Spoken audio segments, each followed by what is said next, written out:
Circulatory system running था वो and up करेंगे। आज हम ईसीजी देखेंगे, इसके अलावा कुछ इंपॉर्टेंट डिजीज देखेंगे और कुछ फैक्ट्स देखेंगे। तो स्टार्ट करते हैं आज की क्लास। इससे पहले सारे के सारे पार्ट्स अपलोडेड है, ठीक है। ब्लड वाले पार्ट से लेके अभी तक के जो भी हमने वर्किंग ऑफ हार्ट वगैरह देखा, सारी चीजें one by one uploaded in playlist, ठीक है। तो आप लोग you can go and check there. और स्टार्ट करते हैं ईसीजी में। जो लोग भी चैनल में नए हैं, चैनल को सब्सक्राइब कीजिए, लाइक कीजिए, शेयर कीजिए और टेलीग्राम ग्रुप भी ज्वाइन कर लीजिए, ठीक है। हम लोग इसके बाद जो है वो जनरल स्टडीज के कुछ टॉपिक स्टार्ट करने वाले हैं, जैसे पॉलिटी और हिस्ट्री या ज्योग्राफी के साथ किसी एक के साथ हम स्टार्ट करेंगे, ठीक है। चलो ईसीजी देखते हैं। ईसीजी के बारे में आप सबने सुना होगा या मूवीज या फिर सीरियल्स वगैरह में देखा होगा। सीरियल्स का तो भाई फेवरेट पार्ट होता है ईसीजी का, ठीक है। तो आज बस वही हमको पढ़ना है कि ईसीजी होता क्या है। तो ईसीजी जो एब्रिविएशन, इसका फुल फॉर्म से समझते हैं कि ईसीजी क्या होता है। तो ईसीजी का फुल फॉर्म होता है इलेक्ट्रोकार्डियोग्राफ।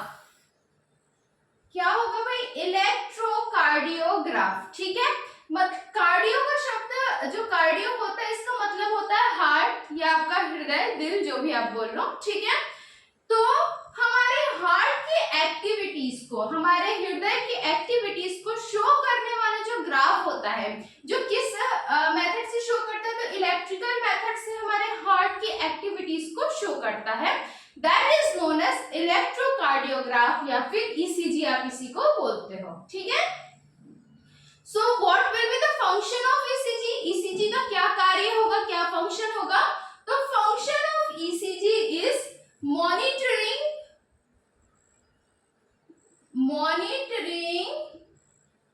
हार्ट एक्टिविटीज, ठीक है। हार्ट की एक्टिविटीज को जो है मॉनिटर करने वाला जो हमारे पास ग्राफ होता है, जो एक इक्विपमेंट होता है, इसको क्या बोलते हैं? हम ईसीजी बोलते हैं, ठीक है। अब जो ईसीजी होता है, इसके साउंड्स पे क्वेश्चंस पूछे जाते हैं। तो देखते हैं कि किस प्रकार के साउंड्स होते हैं। कि जो ईसीजी होता है उससे दो तरीके की आवाजें आती हैं, दो तरीके के साउंड्स होते हैं, ठीक है। कितने टाइप्स के साउंड्स होते हैं? तो टू टाइप्स के जो होते हैं साउंड्स होते हैं, ठीक है।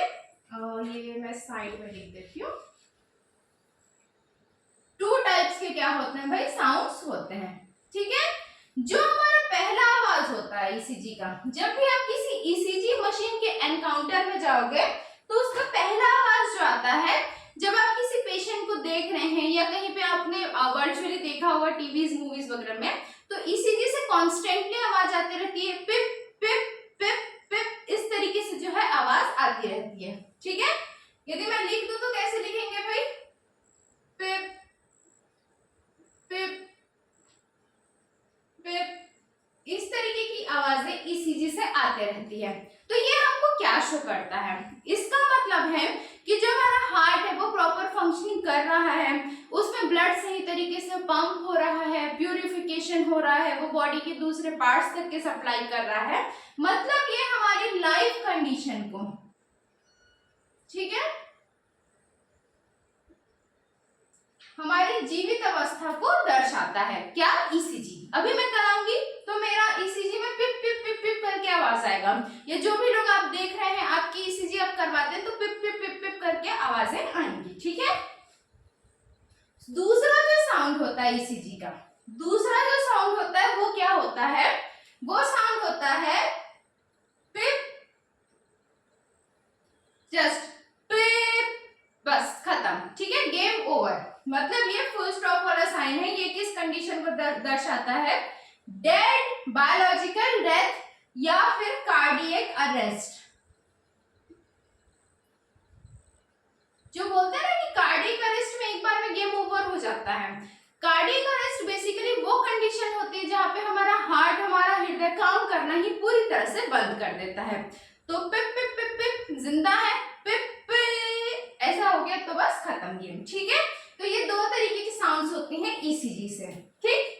यहाँ तक क्या आई होप आप लोगों को सारी चीजें क्लियर होंगी। ईसीजी का फुल फॉर्म हमने देखा, उसका फंक्शन हमने देखा, और कितने तरीके के साउंड्स होते हैं और वो कैसे हम पहचान सकते हैं ये भी हमने देखा है, ठीक है। ईसीजी के ग्राफ की यदि मैं बात करूं, अभी अभी मैंने बताया इलेक्ट्रोकार्डियोग्राफ, तो अब भाई इसका ग्राफ यही तो सबसे ज्यादा जो है इंपॉर्टेंट है ईसीजी में।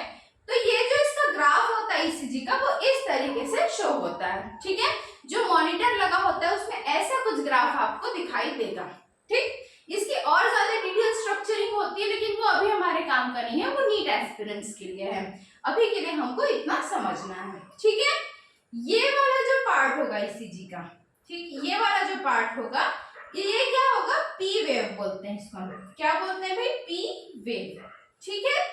3 पार्ट में बेसिकली हम ईसीजी को डिवाइड करके, ईसीजी ग्राफ को डिवाइड करके पढ़ते हैं। ये जो पहला पार्ट है ये होता है आपका पी वेव, ठीक है। यहां से होगा क्यू आर और एस, ये जो पार्ट होगा, ठीक। अलग कलर के पेन से मैं शो कर देती हूँ। ये वाला जो पार्ट होगा इसको क्या बोलते हो आप, क्यू आर एस वाला पार्ट बोलते हो, ठीक है।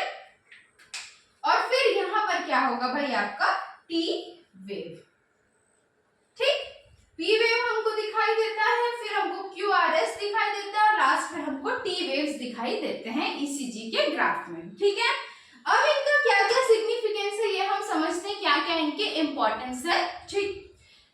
Contraction of atrium, relaxation of atrium, contraction of ventricles and relaxation of ventricles, ये 4 एक्टिविटीज होती है जिनके बारे में हमको जानना है, ठीक है। प्रीवियस वीडियो जिन्होंने देखा होगा उनको पता होगा कि हमारा जो हार्ट होता है, हमारा जो हृदय होता है, उसमें इस तरीके से 4 चैम्बर्स बने हुए होते हैं, ठीक है। इसको हम राइट आर्ट्रियम बोलते हैं, इसको राइट वेंट्रिकल बोलते हैं, फिर यहाँ पे लेफ्ट आर्ट्रियम और यहाँ पर लेफ्ट वेंट्रिकल होता है। ये 4 हिस्सों में, 4 भाग में हमारा हृदय, हमारा हार्ट क्या होता है, डिवाइडेड होता है, ठीक है। तो इस आर्ट्रियम और वेंट्रिकल की जो एक्टिविटीज हैं, बेसिकली हमारा जो ईसीजी है हमको वही शो करता है। तो किस तरीके से हमको समझना है, ठीक है। सबसे पहले क्या होगा, कॉन्ट्रैक्शन ऑफ आर्ट्रियम। क्या होगा भाई, कॉन्ट्रैक्शन ऑफ आर्ट्रियम। कॉन्ट्रैक्ट होने का क्या मतलब होता है, सिकुड़ जाना, किसी चीज का सिकुड़ जाना। तो जो हमारी आर्टरीज होती है, ठीक है, क्या होगी, हमारी आर्टरीज जो होगी, जब वो सिकुड़ जाएगी, सिकुड़ जाने का क्या मतलब है कि वो खाली हो जाएगी। भाई कोई किसी चीज में यदि कोई सब्सटेंस, कोई लिक्विड कुछ भी भरा हुआ है, तो क्या वो सिकुड़ेगा, नहीं सिकुड़ेगा, वो तो फुला हुआ रहेगा, एक्सपेंडेड रहेगा। तो कॉन्ट्रैक्शन ऑफ आर्ट्रियम का मतलब है कि हमारी आर्टरी सिकुड़ जाएंगी, ठीक है। उसके बाद क्या होगा, सिकुड़ जाएगा तो क्या होगा, उसमें ब्लड आएगा। कहां से आएगा, ये मैंने लास्ट क्लास में आपको फंक्शनिंग में बता दिया कि आर्ट्रियम में ब्लड कहां से आता है, ये वर्किंग ऑफ हार्ट में हमने ऑलरेडी पढ़ा हुआ है, ठीक है। तो सबसे पहले क्या होगा, हमारी आर्टरी सिकुड़ जाएंगी, कॉन्ट्रैक्शन ऑफ आर्ट्रियम। फिर क्या होगा, जब वो सिकुड़ जाएगी तो उसमें ब्लड आके जो है फिर से भरा जाएगा। भराने के बाद क्या होगा, वापस फैल जाएगा, तो उस प्रोसेस को हम क्या बोलेंगे, रिलैक्स हो जाएगा वो, तो रिलैक्सेशन ऑफ आर्ट्रियम, ठीक है। फिर क्या होगा कि जो हमारा वेंट्रिकल है, जब वो ब्लड को दूसरी जगह पे पहुंचाएगा तो हमारा वेंट्रिकल क्या होगा, ये कॉन्ट्रैक्ट हो जाएगा, और फिर से जो वेंट्रिकल में ब्लड आके भरा जाएगा तो उसको क्या बोलेंगे, रिलैक्सेशन ऑफ आर्ट्रियम। ये 4 प्रोसेसेस कंटिन्यू होते रहते हैं हमारे हार्ट में, और इन्हीं को ईसीजी शो करता है। अभी अभी मैंने बताया आपको पी वेव के बारे में। किसके बारे में, पी वेव। तो जो कॉन्ट्रैक्शन ऑफ आर्ट्रियम है, ये कौन शो करता है भाई, पी वेव शो करता है, पी वेव शो करता है, ठीक है। उसके बाद ये हम अभी छोड़ते हैं, इसको छोड़ते हैं, रिलैक्सेशन ऑफ आर्ट्रियम को अभी हम 2 मिनट के लिए छोड़ते हैं। कॉन्ट्रैक्शन ऑफ आर्ट्रियम हमको किससे पता चलता है, पी वेव से पता चलता है। डायरेक्ट क्वेश्चंस आते हैं, दे आर 5 स्टार पॉइंट्स, इन सबसे क्वेश्चंस आए हुए हैं, बहुत इंपॉर्टेंट क्वेश्चन है, अभी समझोगे नहीं तो एग्जाम में बना नहीं पाओगे, ठीक है। तो कॉन्ट्रैक्शन ऑफ आर्ट्रियम कहां से हमको समझ में आता है, पी वेव से समझ में आता है। देन हम बात करते हैं कॉन्ट्रैक्शन ऑफ वेंट्रिकल्स। अभी हमने रिलैक्सेशन ऑफ आर्ट्रियम को छोड़ दिया, उसको साइड रखा है, ठीक है। Contraction of atrium, P waves. Contraction of ventricles, contraction of ventricles, जो नीचे के चैम्बर्स होते हैं ना उनको वेंट्रिकल्स बोलते हैं, ये सब मैंने बताया है आपको। तो उसका कॉन्ट्रैक्शन शो करता है QRS वेव्स।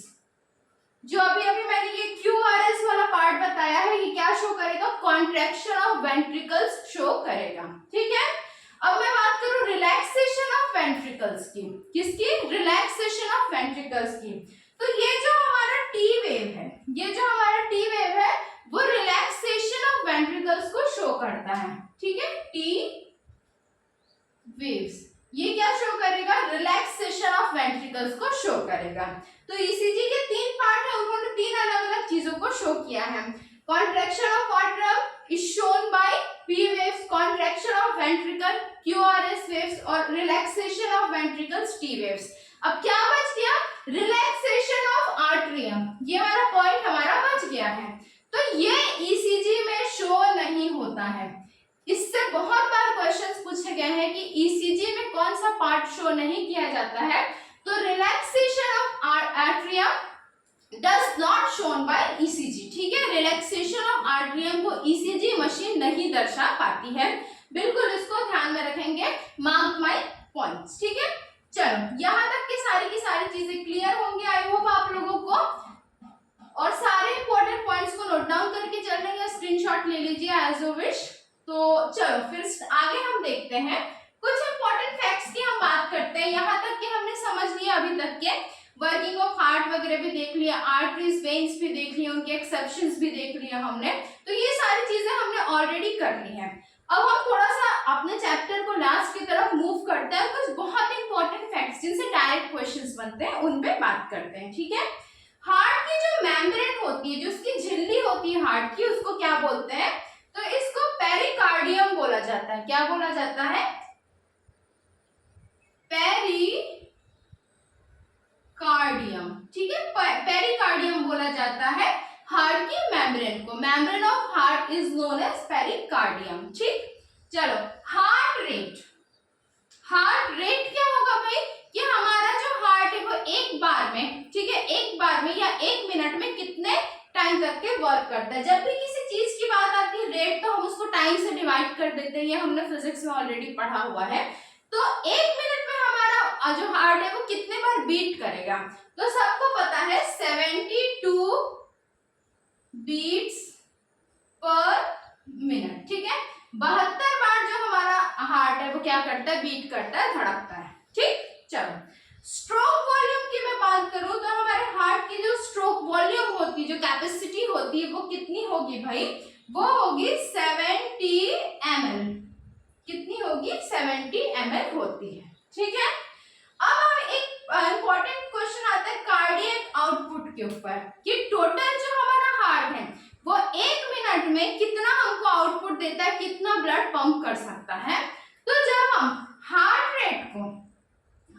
रेट को स्ट्रोक वॉल्यूम से मल्टीप्लाई कर देते हैं, मतलब जब हम 72 को 70 से मल्टीप्लाई कर देते हैं, तो जो अप्रोक्सीमेट वैल्यू आती है वही क्या होगा? ये लगभग आएगी आपकी नियर अबाउट 5 लीटर जो होगी, 5040 ml या 5 लीटर करीब क्या होगी आपकी हार्ट कार्डियक आउटपुट होती है। ठीक है, ये सारे पॉइंट्स ध्यान में रखने हैं। इन सबके एक्सप्लेनेशन का बहुत ज्यादा यहाँ पे सेंस है नहीं, तो मैं बता नहीं रही हूँ क्योंकि इसमें और ज्यादा लंबा खिंचाएगा। ठीक है, डायरेक्ट क्वेश्चंस बनेंगे इनसे, बिल्कुल मार्क माय पॉइंट्स। ठीक है, हार्ट अटैक क्या होता है? चलो इसमें लोगों का हार्ट अटैक और कार्डियक अरेस्ट में थोड़ा सा कंफ्यूजन होता है, वो भी क्लियर कर देते हैं। हार्ट अटैक ऐसी सिचुएशन होती है जब हमारे आर्टरीज में, मैंने प्रीवियस क्लास में बताया था कि आर्टरीज का जो ल्यूमेन होता है, जैसे ये आर्टरी है, इसके बीच का ल्यूमेन है, तो यहाँ पर क्या होता है कि कोलेस्ट्रॉल का डिपोजिशन हो जाता है। तो जब हमारी आर्टरीज में कोलेस्ट्रॉल जाके जमा हो जाता है तो वहां पर क्या होगा कि ब्लड का प्रॉपर सप्लाई होगा नहीं, तो हमारे हार्ट को प्रॉपर अमाउंट में ब्लड नहीं मिलता है। तो ऐसी कंडीशन जब आती है जब बहुत कम अमाउंट में ब्लड और ऑक्सीजन जो है वो हार्ट तक के पहुंच पाता है, तो उसको क्या बोला जाता है? हार्ट अटैक बोला जाता है। जब हार्ट अटैक होता है तो इसीलिए बोलते हैं कि जो है आर्टरीज वगैरह से कोलेस्ट्रॉल हटाने के लिए ये सारी कंडीशन, बाईपास वगैरह करवाने के लिए कहा जाता है। ठीक है, अब दूसरी कंडीशन होती है कार्डियक अरेस्ट की। ठीक, लोग कंफ्यूज होते हैं, हार्ट अटैक को ही कार्डियक अरेस्ट बोलते हैं।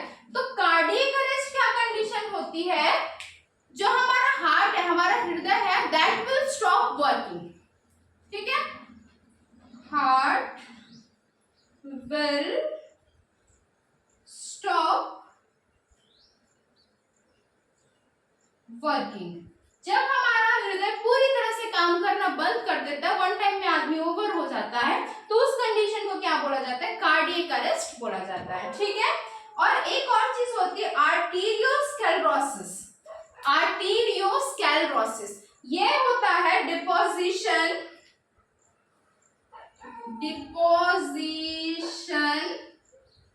Of cholesterol in arteries.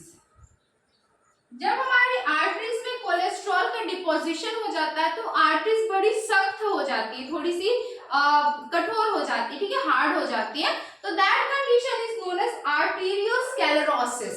तो इसी की वजह से क्या होता है, ये आर्टीरियोस्क्लेरोसिस की वजह से हार्ट अटैक आता है, जहां पे ब्लड की प्रॉपर पंपिंग नहीं हो पाती है हार्ट के द्वारा, वहां तक की सप्लाई नहीं हो पाती है, और बहुत ज्यादा यदि हार्ट अटैक की सिचुएशंस बने रहे, प्रॉपर ट्रीटमेंट ना हो पाए, तो वो फिर आगे चल के कार्डियक अरेस्ट हो सकता है डायरेक्टली। कार्डियक अरेस्ट में जो हार्ट की मसल्स होती है वो प्रॉपर काम करना बंद कर देती है, वॉल्व्स काम करना बंद कर देते हैं, तो ये सबसे ज्यादा फैटल होता है। ठीक है, चलो यहाँ तक कि हमने सारी चीजें देख ली है। ये आज का जो हमारा चैप्टर होता है, प्रॉपर हमने जो ब्लड सर्कुलेशन वाला चैप्टर देखा है वो आज हम एंड अप करते हैं। इंपॉर्टेंट क्वेश्चंस मैं कराऊंगी इसके, वो बचे हुए हैं, और फिर हम बाकी सारे चैप्टर्स भी करेंगे पूरा कंप्लीट। और इससे बहुत सारे क्वेश्चंस बायोलॉजी वाले पार्ट में आते हैं। इसके अलावा hormones, vitamins, photosynthesis, C3 cycle, C4 cycle, ये सारी चीजें जो इम्पोर्टेंट पार्ट है वो मैं आपको कराते हुए चलूंगी।